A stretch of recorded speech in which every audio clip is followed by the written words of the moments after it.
All right, here we go. Our last look at child development. This is the final section, moral development now. So we're going to jump into moral development. There's my mouse. Okay, here we go. So basically, moral development. When we talk about moral development, these are the sort of the overall concepts that we're talking about. So basically, it concerns judgments about right and wrong, and it concerns persons reasoning as to why one action is right and another one is wrong. I guess I can't use my real pen on this board, but this is the interesting. This is why does one person think that their action is right, and why does a different person think that the same action might be wrong? We are seeing a lot of this in our society right now, that some people are adamant that they are right and that everybody else is wrong, and then these guys are adamant that they are right and these guys are wrong. And so we're going to look a little bit at how does that happen? How does that happen in individuals, and then how does it kind of happen as a society? Okay, so for students, these are just some things to kind of get you thinking about student morality. Is for students, is it wrong to cut in line in front of people? So line budging, you'll hear that all the time in elementary. He budged the line. And so why do kids get all wound up about that? Is it wrong to keep a toy that was supposed to be shared? Is it wrong for me to eat my lunch in front of my friend who doesn't have a lunch? Interesting. Kids are faced with these, and you will be faced with these as a teacher in your classroom as to what you believe is right and wrong. And then, of course, that why is the most interesting thing. Okay, so yep, you know it. There's a theory and there's a theorist that goes with moral development. So basically, the moral development theory, one of the biggest ones that you'll hear about, is by Lawrence Kohlberg. And he was born 1927 and died in 1987. And he was thought, a little gossip, thought to have committed suicide, but there's not a definite cause of death. But these theorists were real life people. And he grew up in the Bronxville, New York. He was a professor at Harvard University. His thoughts are pretty well respected in education communities, but we're going to look at some of the criticisms that we now have of his theory. His theory stressed that moral development primarily involves moral reasoning and unfolds again in stages. You've had a lot of stage theories. It unfolds in stages. This theory grew out of his research after interviewing children, adolescents, and some adults, mainly male, about their views on a series of moral dilemmas, such as, is stealing ever justified? His thoughts were really predominant in the 1970s and 80s, but they're still definitely around. Kohlberg's stage theory is definitely still around today. One of his probably most well-known stories that he used to try to figure out the stages of moral development was the Heinz dilemma. So some of you have heard this, but I wanted to just read it to you. I want you to think about it as a research. This is the research story. And also think about it from your own point of view. What do you think in this situation? Okay, so this is the Heinz dilemma. A woman is near death due to a unique kind of cancer. There is a drug that might save her. The drug costs $4,000 per dosage. The sick woman's husband, whose name is Heinz, goes to everyone he knows to borrow the money and also tries every legal means, but he only raises $2,000. He asks the scientist who discovered the drug for a discount or credit, but the scientist refuses. So this is the moral dilemma question. Should Heinz break into the laboratory to steal the drug for his wife in order to potentially save her life? Why or why not?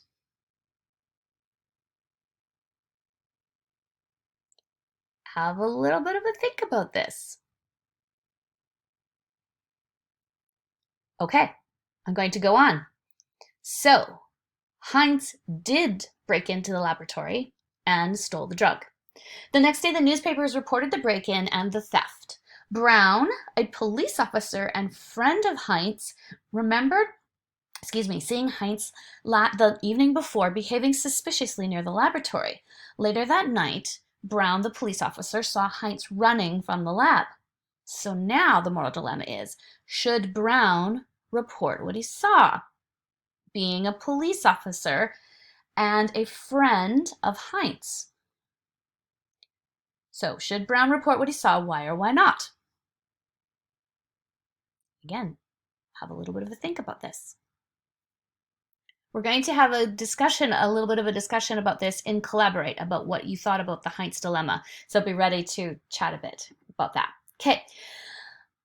So what happened was, Officer Brown reported what he saw. Heinz was arrested and brought to court. If convicted, he faces up to 2 years in prison. So Heinz was found guilty because he did steal the drug. So now the moral dilemma is, should the judge sentence Heinz to prison? And then why or why not? I love these kind of questions. These are fun university academic questions to battle through. Right or wrong? Where's the right or the wrong? And then the really interesting part is why? Why did you say yes or no? So be ready to have a little bit of a discussion and Collaborate about what you thought about the Heinz dilemma.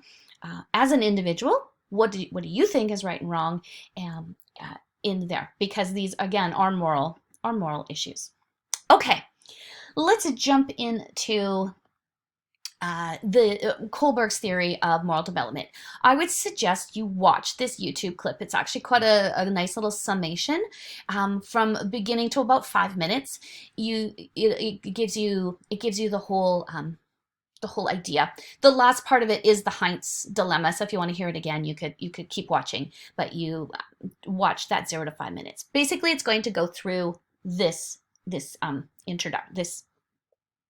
stage theory. There we go, common words. Basically, you have 3 levels. So pre-conventional, can I get my pencil out here? Pre-conventional, conventional, and then post-conventional, autonomous, or principled. And then within each of these levels, you have 2 stages. So stage 1, stage 2, 3, 4, 5, 6. Pretty simple in there. Okay. Basically, the characteristics of each stage are punishment and obedience is basically level, actually, sorry, I'm going to talk about these levels first, and then I'll go into the stages. So level 1 is that pre-conventional morality. Basically, most 9-year-olds and younger generally are in this stage. Kohlberg would say that it is connected to biological, like 0 to 5, 5 to 9, 9 to 12. But that's one of the criticisms, is that it's not necessarily just linked to a biological age, but generally saying your like 0 to 9-year-olds are in this pre-conventional stage. They don't really have their own personal code of morality yet, and the morality code is basically shaped by others, by individuals in their lives. So adults, teachers, things like that. So authority is really seen as outside of the individual, and reasoning is based on the physical consequences of their action. Will they get punished? Will something bad or good happen to them if they act in a certain way? And basically, they're trying to avoid punishment. Just like all of us, we try to avoid punishment. Level 2 is more of that conventional morality. This is again where individual judgment is now starting to be based on self-chosen principles. So not just going with somebody else's, with an external concept of good and bad. It's now starting to come from within. Moral reasoning is based on individual rights and justice. And this level of moral reasoning is usually as far as most people get. Interesting. So that's why some of the criticisms are that we don't, just because we are 45 or 30 or 65, we're not necessarily here. Lots of us stop here in the conventional stage. Okay, so now the conventional level. I need to keep these clear. Okay, now let's look at, oh, sorry, I missed level 3. How can I miss level 3? It's kind of what we're all headed for. Level 3 is that individual judgment, again, is based on self-chosen principles. It's absolutely, you are in control of what you believe in there. Basically, only about 10 to 15% of us ever get to this kind of abstract thinking about right and wrong. And most people take their moral views from those around them, and only a minority think through ethical principles for themselves. But that's where you're at if you are at this post-conventional level. Okay, now let's take a look at the individual stages. So obedience, let's start here, get my little pencil out. So obedience, punishment. Basically, the child or the individual is good in order to avoid being punished. If the person is punished, then they actually must have done something wrong. So if a punishment ensues, the person that is receiving the punishment must have done something wrong. There's never really the thought that maybe the person who is punishing is wrong. Okay, so this is basically why don't we speed? Do we speed because we don't want a ticket, or do we speed because it's potentially harmful to other people? So those are then different stages of morality. If we don't speed because we don't want to get a ticket, then we are acting in the stage 1, kind of stage 2. And I think we all sort of have a little bit of each of these stages, which is again one of the criticisms of Kohlberg. Okay, here we go. Stage 2. This is instrumental. They spelled it wrong. Instrumental relativist orientation. This is when children start to recognize that there's not just one right view that is handed down by authorities. So they are starting to see that different individuals have different viewpoints. And this is a little bit of the, you scratch my back, I'll scratch yours. So if you do this for me, then I expect you to do something equally nice back. And the same kind of thing. If you punish me, then I will find a way to punish you. So it's that I'll scratch your back, you scratch mine in there. Okay, stage 3, here we go. Interpersonal concordance. This is when the child or the individual is good in order to be seen as a good person by others. So they do things only so that they can be viewed as a good person by the collective, not necessarily because they really believe that it is right or wrong. And basically, anything that they do relates to the approval of others. They really want the approval of others. Stage 4, here's my stage 4, here we go. This is sort of the law and order, so authority, social order maintaining, or you can call it the law and order stage. This is where they become aware of the wider rules of society, and their judgments start to concern obeying the rules in order to uphold the law of the society and to avoid being guilty. So they're upholding sort of the general laws. So if you watch the video, this is the teacher. So they're upholding the general laws of society, but without really looking at whether those laws of society are good or bad. Okay. Stage 5, this is when the sort of social contract, the child becomes aware that while rules and laws might exist for the good of the greatest number, there are times when they will work against the interest of a particular individual. Okay, so this is when they have to start to go, this is interesting because this rule works for these people, but it doesn't work for these people. I think we're really seeing people who are at this stage 5 really challenging some of our societal, what we have just sort of taken as societal rules and how we treat people. Think about the Black Lives Matter movement. I think the people who are now at this upper level of moral development are starting to go, hey, you know what? We've had these societal rules and now we actually need to evaluate them, because they work for a lot of people, but they absolutely do not work for a particular part of our society. Okay, and finally, universal ethical principle orientation. This is when people at this stage have developed their own set of moral guidelines, which may or may not fit the law. And they would say that these principles apply to everyone. So something like human rights, justice, equality.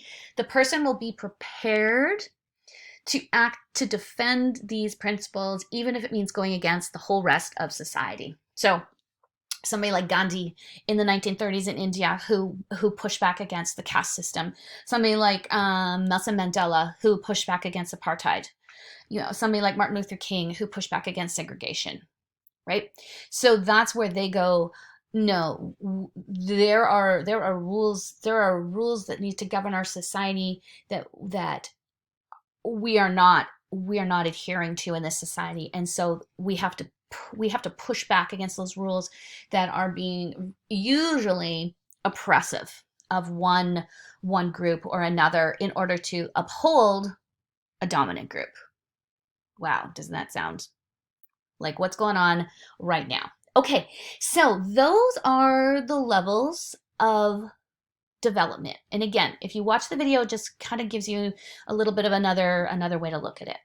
Okay, what you're going to do is in Collaborate, I want you to be able to write a characteristic from your reading, the video, or the lecture about each stage. So I'm just going to put up on the whiteboard, stage 1, you're just going to fire me some ideas, stage 2, 3, 4, 5, 6. Do jot down some ideas about this, because the more ways that you jot this down and get it in your head, obviously, well, hopefully you will actually learn it. What? Learn it? Yes, that's what we're going for. Okay. Now let's look at some of the criticisms. So basically, these are criticisms that you will hear about Kohlberg's stages and levels. Basically, his research subjects that he used were boys between 10 and 16. So those were his research subjects that he created all of these stages upon. There were no women, there were no adults, and the dilemma that was given as a research question was hypothetical. So okay, I'm going to give you actual numbers here. The sample comprised 72 Chicago boys aged 10 to 16 years, 58 of whom were followed up at 3 yearly intervals for 20 years. So he did follow them for 20 years into their adulthood to see if they had changed in there. Okay, what they're saying is that it was too small of a group to actually then create these stages that then would apply to every societal group. When you have sort of 10 to 16-year-old boys you don't have any sort of a feminist critique in there, and you don't have any cultural variety of views in there. Okay. Also, there is the idea that little research was done by Kohlberg, that there is a progression through the stages as individuals, and that they can actually slip back throughout life. So it's not like, once you're level 3, you stay at level 3. They're saying now that you can actually slip back, and there's no room in Kohlberg's theory for sort of regression. There's the idea that moral judgment does not actually necessarily match moral behavior. So you may say, oh yes, this was the wrong thing to do, but you may not do it. You may think that it's the wrong thing to do, but you might still do it. So what the critics of Kohlberg are saying, that actually moral judgment, what you say you're going to do, is not necessarily what you end up doing. There is, again, this is quite abstract, but there's the assumption of good, that the basis of the human self is good. This is kind of a highly contested. If you're looking at Freud, Klein, Lacan, saying that actually we don't necessarily want to do the right thing. We sometimes will choose the wrong thing and be quite happy with it. So again, Kohlberg's theory is based on the assumption that human beings are good, and will want to choose the right thing to do. And there's definitely a reliance on language. So, you know, a 10-year-old, if you, the Heinz dilemma was one of the stories that they asked them. And so maybe a 10-year-old just doesn't quite understand the language or know how to respond. So there was this real reliance on language development and understanding that critics now are not willing to take Kohlberg's findings as sort of final in there. Okay, here we go. What I want you to do now is I want you to, this is the trolley car. This is a trolley car debate. You've probably seen this, but I'd like you to watch this it's almost a 9-minute video. This is Michael Sandel, and he's at Harvard doing it like basically an ethics course. So I want you to watch this and be ready to discuss this in Collaborate around what do you think about the trolley car situation.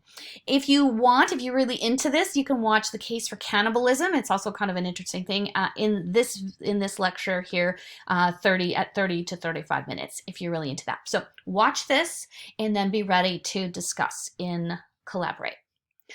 Also in Collaborate, what we're going to do is I'm going to post some moral issues. I'll probably post those a little later in the week, so just be ready.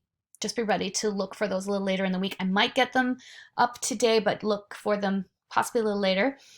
And then what you're going to do is with the buddy, you're going to discuss what you think is the best action based on your sense of morality. And I got these from these particular moral dilemma sites.